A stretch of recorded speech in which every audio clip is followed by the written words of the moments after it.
33,78% é a rentabilidade da carteira ao longo dos 9 meses em 2025, contra 20,28% do Ibovespa. Isso representa que a carteira está 139,96% acima do Ibov. Fala, traders, investidores e investidoras, sejam todos muito bem-vindos a mais um vídeo aqui no canal do YouTube da Clear Corretora para a gente trazer as novidades da carteira para o mês de outubro. Antes da gente entrar nas atualizações dos ativos que saíram e dos ativos que entraram na carteira no mês atual, a gente vai falar um pouco sobre o cenário macroeconômico, o que aconteceu no mês de setembro, que pode impactar a performance dos nossos ativos também no mês de outubro. Então, mensurar o cenário macroeconômico, a partir desse cenário, a gente faz as seleções dos nossos ativos. Eu quero compartilhar com vocês aqui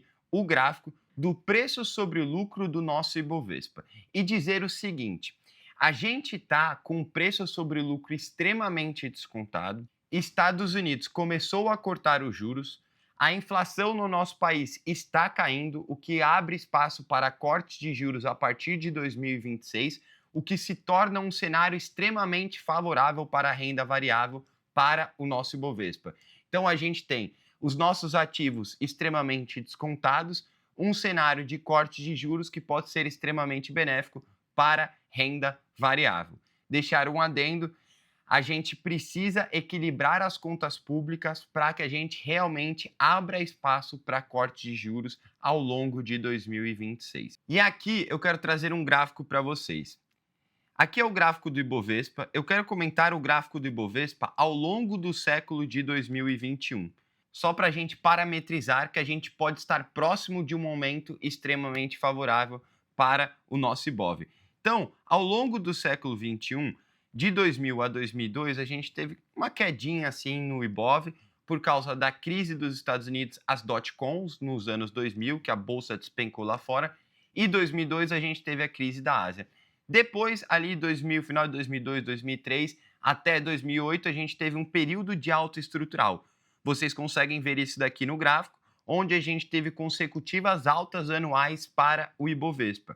Ao longo do século de 2021, somente 2 períodos aconteceu esse período de alta estrutural: de 2003 a 2008, de 2016 a 2020.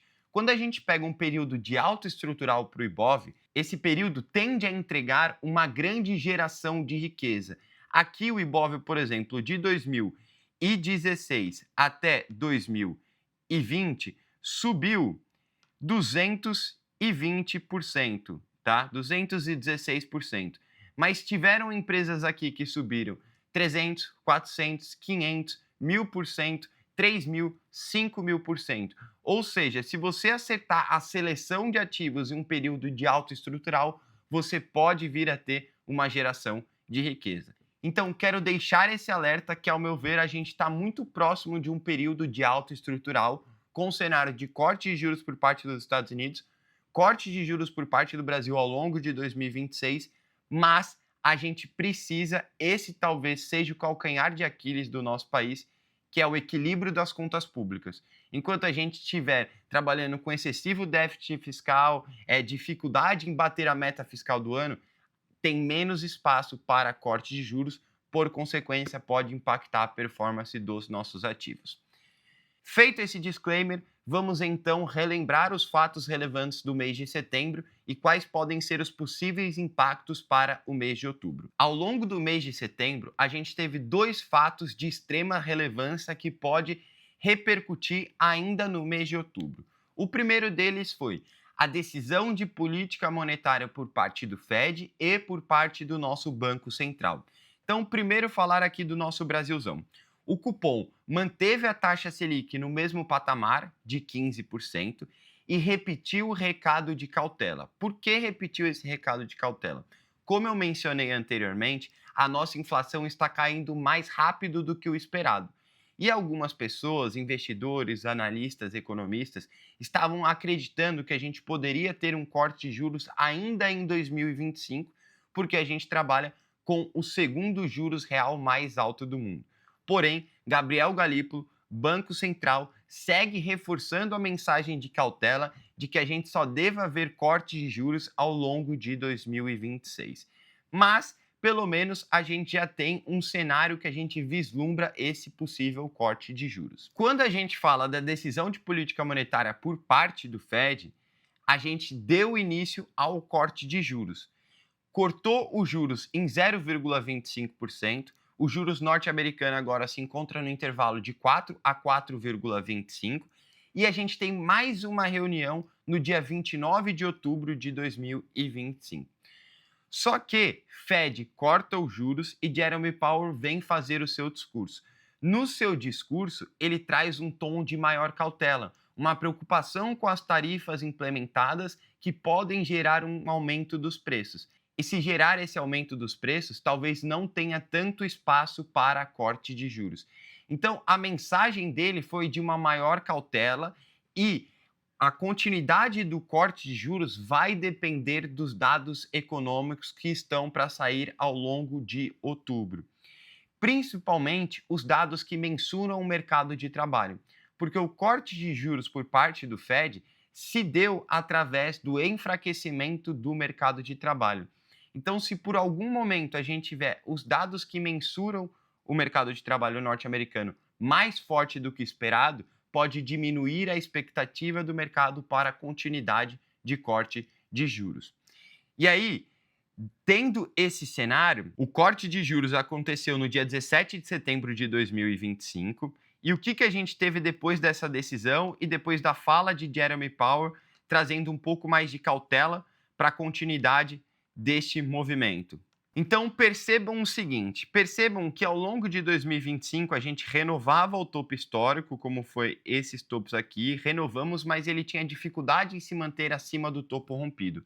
Coisa que mudou do mês de agosto, mês de setembro, para os dias atuais. A gente tem um canal de alta dentro do Ibovespa, guiado pelas médias curtas. E esse canal de alta começou com a expectativa do mercado para corte de juros por parte do Fed. Depois do dia 17 de setembro de 2025, onde o Fed realmente cortou os juros, ele trouxe uma indefinição na sua fala, um tom de maior cautela. Essa cautela gerou o que para o nosso Ibovespa? Um movimento de consolidação entre topo e região de médias, as médias curtas. Então percebam vocês que a consolidação, deixa eu até puxar aqui para aumentar, exatamente onde está aqui a linha, essa linha vertical, de onde começou essa consolidação, exatamente no dia 17 de setembro de 2025. Então, depois do tom de cautela por parte de Jerome Powell, a gente teve o mercado indefinindo, consolidando entre topo e região de médias curtas. Após a decisão de política monetária, tanto no Brasil quanto nos Estados Unidos, a gente teve a Assembleia Geral da ONU acontecendo no dia 23 de setembro de 2025. A Assembleia Geral da ONU teve o discurso do presidente Lula e o discurso de Donald Trump. Em seu discurso, Donald Trump disse o seguinte, que ele teve uma química excelente com o presidente Lula e que eles devem ter um encontro nesta semana atual. A gente ainda não tem uma data, mas esse diálogo entre os dois presidentes pode gerar, quem sabe, um possível acordo comercial para diminuir a alíquota implementada por parte dos Estados Unidos. Então, esse acaba sendo um ponto positivo. De um lado, a gente tem cautela por parte da decisão de política monetária por parte dos Estados Unidos, e do outro, a gente tem o diálogo do presidente Lula com Donald Trump, que podem trazer resultados positivos para a nossa balança comercial. Então, são esses dois fatos relevantes que podem repercutir no mês de outubro e interferir na performance dos nossos ativos.